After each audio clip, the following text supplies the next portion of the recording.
आसुची प्रबल वर्षा केउ केउ जिले में काचिब वर्षा जानी नियंतु।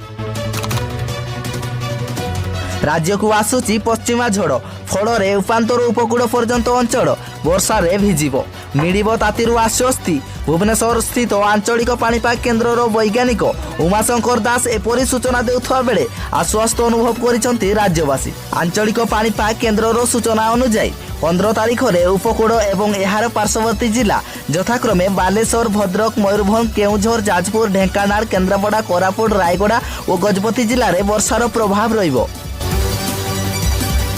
16 तारीख में 13टी जिला को वार्निंग जारी करा जायछि।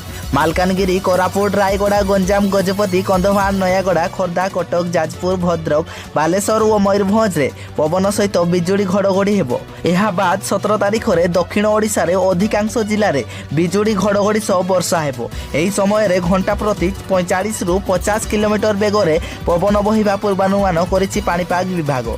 17 तारीख में 12टी जिला को वार्निंग जारी होईछि। सेगुड़िक हेला मालकानगिरी, कोरापुट, रायगड़ा, नवरंगपुर, नुआपड़ा, कलाहांडी, गंजाम, गजपति, कंधमाल, नयागड़ा, खोर्धा और पुरी जिला। पाणीपाग विज्ञानी उमाशंकर दास कहिसंती 15 तारीख, 16 तारीख और 17 तारीख पर सतर्क सूचना जारी करा जायछि। 15 तारीख में बिजुड़ी घड़घड़ी जनित वर्षा रहिबो एवं 16 और 17 तारीख पश्चिमा झड़ प्रभाव अधिक रहिबो। तेबे अधिक तथ्य जानिया पई आम चैनल को सब्सक्राइब करी आम चैनल सहित जोड़ी होई रुहंतु। सेतबेले पर्यंत विदाय नौचु। देखा हबो आउ एको नुआ वीडियो रे। बंदे उत्कल जननी।